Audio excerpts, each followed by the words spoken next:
Siempre hablando desde la Iglesia de Cristo en Ciudad Merliot, habla el hermano Alexander Castellanos, y en el momento que hablamos referente al sermón de este día acerca de la vida y ministerio de nuestro Señor Jesucristo, vamos a hablar de un tema que el enunciado es muy corto, y ese enunciado es en el huerto. Como he dicho, todas estas situaciones ya se dieron, pero es importante que nosotros las recordemos, las estudiemos y entendamos como hijos e hijas de Dios todos estos aspectos que nuestro Señor Jesucristo vivió. Vamos a tomar como base la parte del Evangelio de Mateo. Vamos a leer el capítulo 26 de Mateo, verso 30, y después vamos a pasar al verso 36 al 46. Leamos el verso 30 de Mateo 26. Mateo 26. Y cuando hubieron cantado el himno, salieron al monte de los olivos. Luego, verso 36 en adelante dice: entonces llegó Jesús con ellos a un lugar que se llama Getsemaní, y dijo a sus discípulos: sentaos aquí, entre tanto que voy allí y oro. Y tomando a Pedro y a los dos hijos de Zebedeo, comenzó a entristecerse y a angustiarse en gran manera. Entonces Jesús les dijo: mi alma está muy triste hasta la muerte. Quedaos aquí y velad conmigo. Yendo un poco adelante, se postró sobre su rostro, orando y diciendo: Padre mío, si es posible, pase de mí esta copa, pero no sea como yo quiero, sino como tú. Vino luego a sus discípulos y los halló durmiendo, y dijo a Pedro: ¿así que no habéis podido velar conmigo una hora? Velad y orad, para que no entréis en tentación. El espíritu a la verdad está dispuesto, pero la carne es débil. Otra vez fue y oró por segunda vez, diciendo: Padre mío, si no puede pasar de mí esta copa sin que yo la beba, hágase tu voluntad. Vino otra vez y los halló durmiendo, porque los ojos de ellos estaban cargados de sueño. Y dejándolos, se fue de nuevo y oró por tercera vez, diciendo las mismas palabras. Entonces vino a sus discípulos y les dijo: dormid ya y descansad. He aquí ha llegado la hora y el Hijo del Hombre es entregado en manos de pecadores. Levantaos, vamos, ved, se acerca el que me entrega. En el relato de la redención concurren varios huertos. El primero de ellos es el huerto del Edén, que es el huerto del pecado, y que está descrito en Génesis 2:8 y también el capítulo 17, verso 3. Luego está el huerto de Getsemaní, que es conocido como el huerto de la angustia. De este pasamos al huerto sin nombre, donde Jesús fue sepultado y luego resucitado, que es el huerto de la esperanza. Y por último vemos el paraíso, muy hermoso. La palabra paraíso es una transliteración de una palabra griega que significa jardín, parque o bosque. Miren qué bonito. Repito, la palabra paraíso significa jardín, parque o bosque. y se usa a menudo para dar la idea de jardín de recreo. O sea, los muertos en Cristo están precisamente ahora en el paraíso, todavía no están en el cielo. Esto lo he enseñado en base a la palabra de Dios, por supuesto, bastante. Vendrá el día en que el Señor venga por segunda vez y que estaremos eternamente en el cielo. Entonces, vemos por último el paraíso, que es el huerto del galardón. ¿Por qué les digo esto? Lo vamos a acompañar con Apocalipsis capítulo 2 y el versículo 7. El que tiene oído, oiga lo que el Espíritu dice a las iglesias. Al que venciere, le daré a comer del árbol de la vida, el cual está en medio del paraíso de Dios. Este sermón es sobre el segundo huerto de la lista, el de Getsemaní. Al estudiar acerca de Jesús en el huerto Getsemaní, se nos da la impresión de que deberíamos quitarnos el calzado, de que la tierra sobre la cual es tierra santa, así como cuando se le dijo a Moisés por el Señor en Éxodo, quítate tu calzado porque la tierra que pisas, tierra santa es. Hay una descripción de un hermano que dice lo siguiente: dudo que yo sea el hombre que debe predicar este sermón. Dudo que posea las destrezas verbales, la sensibilidad espiritual o el discernimiento teológico para representar esta escena tan conmovedora de todos los anales del Evangelio. Pero, ¿qué puedo hacer? Es allí y no en ningún otro lugar donde nos acercamos al hombre Jesús. Si salgo de Getsemaní, no podré mostrar a Jesús como Él era. Y esa es la realidad. Entendemos que tenemos que entender a nuestro Señor estando en el huerto de Getsemaní, porque ahí vemos en su máxima expresión su sufrimiento. Cuando contemplamos a Jesús en el huerto, vemos un aspecto de Él que rara vez se revela en los anales del Evangelio. Es decir, que vemos su vulnerabilidad como hombre. Algunas otras ocasiones nos llegan a la mente como aquellas en que Jesús tuvo hambre. Él lo dijo: tengo hambre. En otra ocasión dijo que tenía sed y le pide a aquella mujer: dame de beber. Pero ninguna otra ocasión, hermanas, es tan gráfica y tan reveladora como esta. Usted póngale cuidado mientras Él nos permita estudiar este mensaje en las varias semanas que lo vamos a hacer. Él era completamente Dios. Yo creo que nadie de nosotros, los que somos cristianos y que hemos estudiado su palabra y la seguimos estudiando, no dudamos de esta situación, de que Él era completamente Dios, pero también hay que entender que era completamente hombre. No olvidemos esta situación.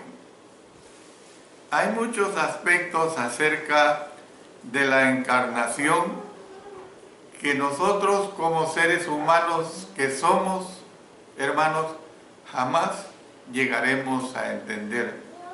yo no lo entiendo en su profundidad, pero sucedió, pero así es. Yo no lo entiendo cómo es que el Padre Celestial se llenó de tanta misericordia y que envía a Cristo Jesús en la condición de hijo a esta tierra y lo envía en la condición totalmente humana. Ahora, ya hemos visto en varios episodios de este estudio cómo es que él mostraba sus dos personalidades, la divina y la de humano. Pero aquí, hermanos, quedemos en la condición de que él era completamente hombre.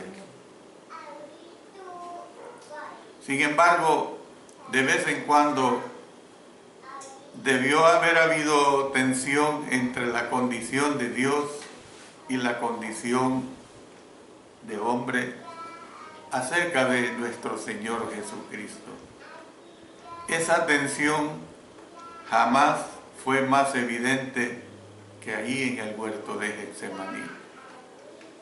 Usted tiene que comprenderlo así. Cuando el Señor les dijo a sus discípulos que el espíritu está dispuesto, pero la carne es débil, Mateo 26, 41, Él no estaba hablando solamente de ellos, también estaba hablando de sí mismo, hermanos.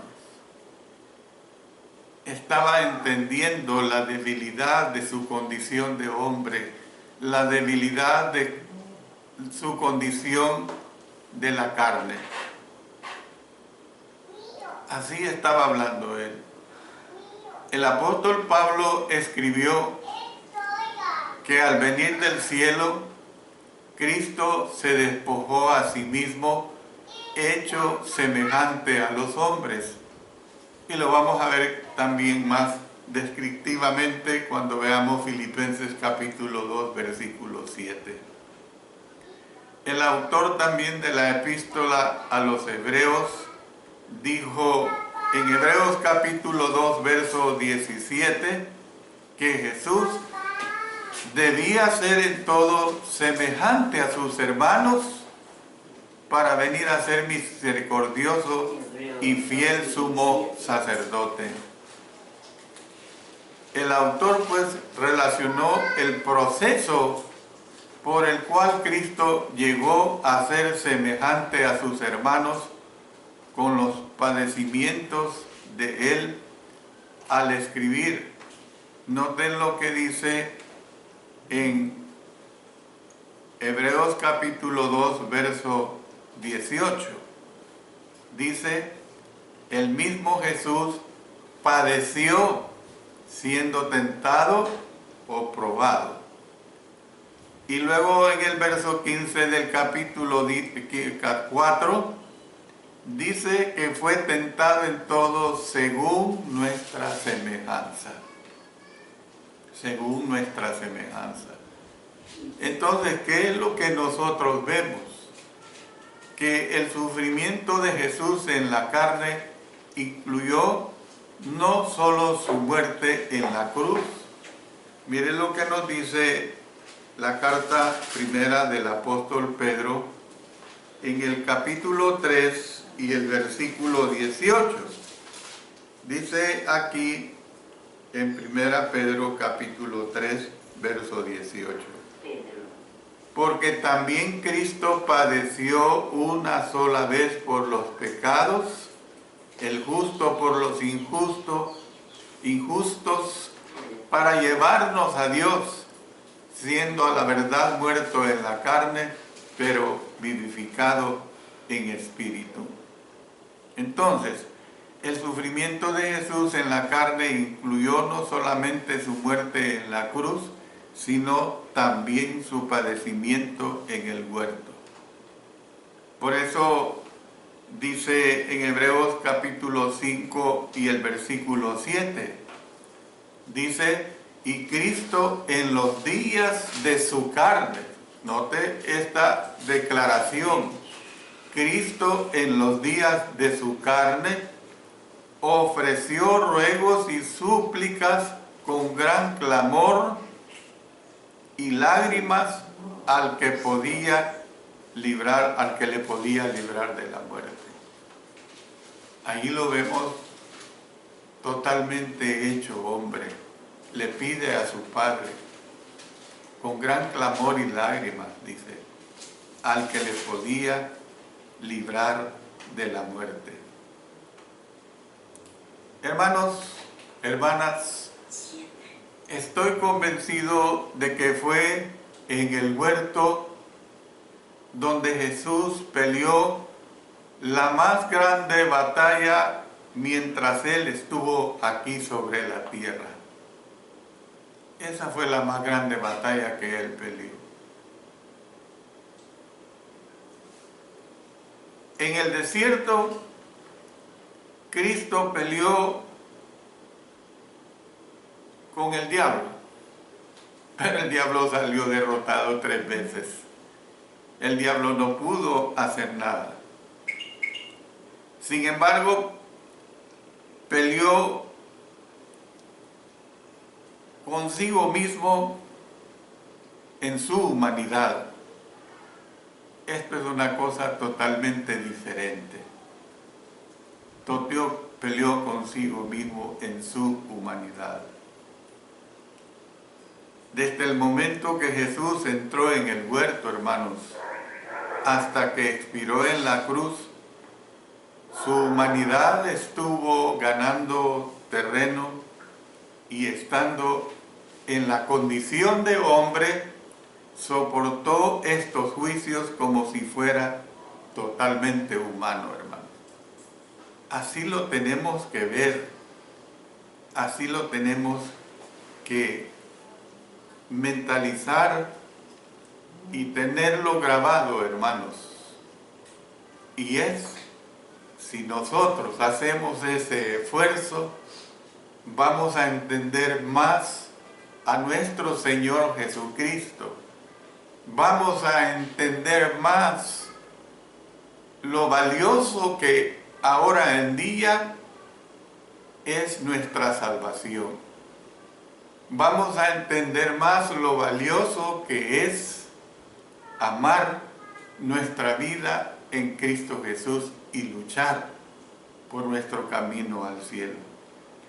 Voy a terminar con esta parte breve, que es una parte introductoria a lo que el Señor nos permita seguir estudiando. Sin embargo, nosotros debemos entender que estamos entrando en un ámbito de misterio. Esa es una realidad. Estamos entrando en una esfera donde se imponen el asombro, el temor reverencial y no el dogmatismo. Hay religiones que son dogmáticas y religiones que son numerosos. Usted entienda a quién me refiero. Que hablan de esta situación en una forma dogmática. Que hablan en esta situación en el sentido de no entender exactamente la condición de hombre de nuestro Señor Jesucristo. Nosotros sí, como verdaderos hijos de Dios, como cristianos que hemos obedecido la verdad pura, debemos entender esta condición de hombre en que Él estuvo aquí en la tierra. Gracias a Dios que venció esa condición de hombre. Gracias a Dios que Él triunfó. Y eso es lo más importante. Pero esto lo dejaré para futuros estudios. Siempre hago la invitación, sobre todo a mis amigos que escuchan. Usted que anda en busca de Cristo Jesús, el Cristo bíblico, el Cristo de la Biblia, no el Cristo de los hombres, no el Cristo inventado. Siempre hago la invitación a que se rinda a Él, pero que no se rinda levantando su mano, que no se rinda aceptándolo en su corazón, que no se rinda por una imposición de que alguien ora por usted, que se rinda por lo que Él enseña. Dice la Escritura: el que creyere y fuere bautizado será salvo, mas el que no creyere será condenado.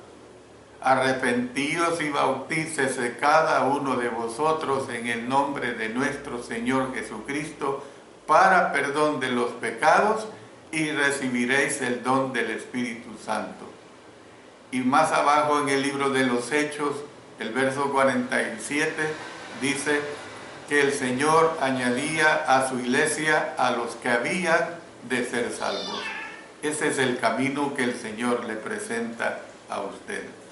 Siga escuchándonos, siga escudriñando su palabra divina. Le invito a que sintonice un estudio que daré el domingo 18 de junio a través de Radio Progreso, radioprogreso.org, 7 de la mañana, hora del Salvador. Y allí usted entenderá lo que es estar en Cristo Jesús. Dios bendiga su palabra, y si usted quiere la ayuda, póngase en contacto con nosotros y le ayudaremos a que busque la iglesia de Cristo más cercana a donde usted vive. El Señor le bendiga. Amén.